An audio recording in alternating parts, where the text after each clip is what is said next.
తెలంగాణ ప్రభుత్వం కీలక నిర్ణయం తీసుకుంది. 3 కార్పొరేషన్స్గా గ్రేటర్ హైదరాబాద్ను విభజించారు. జిహెచ్ఎంసీతో పాటుగా కొత్తగా జీసీఎంసీ, జీఎంఎంసీని ఏర్పాటు చేయనున్నారు.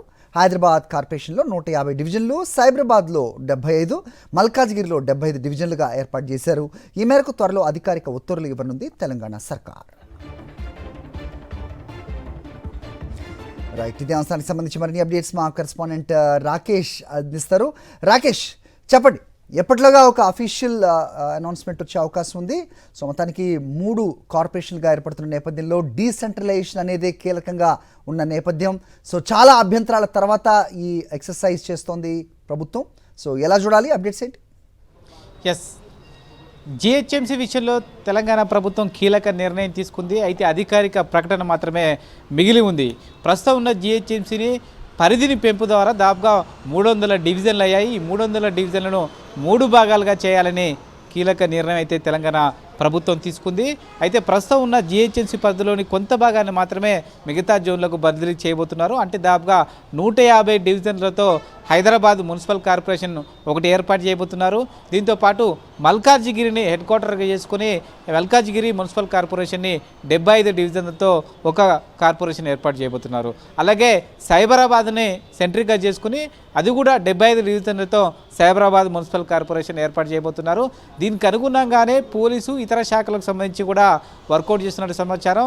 ఎందుకంటే సంబంధించి మల్కాజ్గిరి కానీ అలాగే సైబరాబాద్ కానీ ఈ 2 జోన్లకు సంబంధించి చూస్తే ఈ రెండింటికి కూడా కమిషనరేట్లు ఏర్పాటు చేశారు. మొత్తం కూడా దీనంతా కూడా పకడ్బందీ ప్రణాళికతోనే ఈ తెలంగాణ ప్రభుత్వం ముందుకెళ్తున్నట్టుగా కనిపిస్తూ ఉంది. హైదరాబాద్ మిగతా ప్రాంతాన్ని అంతా కూడా 2 కార్పొరేషన్లకు ఏర్పాటు చేశారు. దానికి అనుగుణంగానే 2 సంబంధించిన మున్సిపల్ కమిషనరేట్లు కూడా కొద్ది రోజుల క్రితమే ఏర్పాటు చేయడం జరిగింది. అయితే భవిష్యత్తులో ఏ అధికారులను ఈ కొత్త మున్సిపల్ కార్పొరేషన్లకు నియమించాలని దానిపైన కూడా ఇప్పటికే కసరత్తు పూర్తయిపోయినట్టుగా సమాచారం.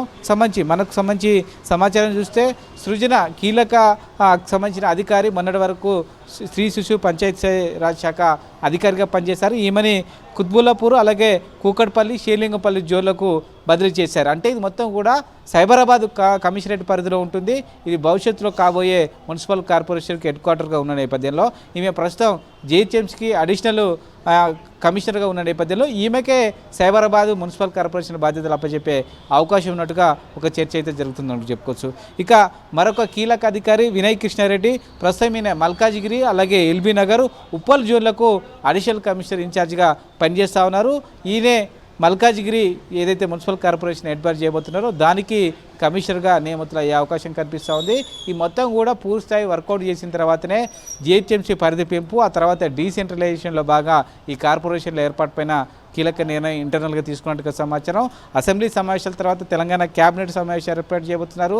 దానికి సంబంధించి సంక్రాంతి వెళ్ళిన తర్వాత 2-3 రోజుల తర్వాతనే ఈ సమావేశాన్ని ఏర్పాటు చేసి డీసెంట్రలైజేషన్ ఏ విధంగా చేయబోతున్నారు, కొత్త మున్సిపల్ కార్పొరేషన్లు ఏ ప్రాతిపదికన ఏర్పాటు చేయబోతున్నారు దానిపైన కూడా ఈ క్యాబినెట్లో చర్చ జరగబోతోంది. దాని తర్వాత అధికారిక ప్రకటన అయితే విడుదల చేయబోతున్నారు. త్వరలోనే మొత్తం కూడా మున్సిపల్ ఎన్నికలు రాబోతున్న నేపథ్యంలో ఈ కొత్త మున్సిపల్ కార్పొరేషన్ ఏర్పాటు తర్వాతనే విడివిడిగా వీటి ఎన్నికలు జరిగే అవకాశం ఉన్నట్టుగా తెలుస్తోంది. ఓవరాల్గా అయితే సీఎం స్థాయిలో దీనికి సంబంధించిన ఇంటర్నల్ మీటింగ్ పూర్తయిపోయింది. మొత్తం కూడా దానికి సంబంధించిన వర్కౌట్ పూర్తి చేశారు. అధికారిక ప్రకటన జీవో మాత్రమే మిగిలిందని చెప్పుకోవచ్చు. హరి, రైట్ రాకేష్.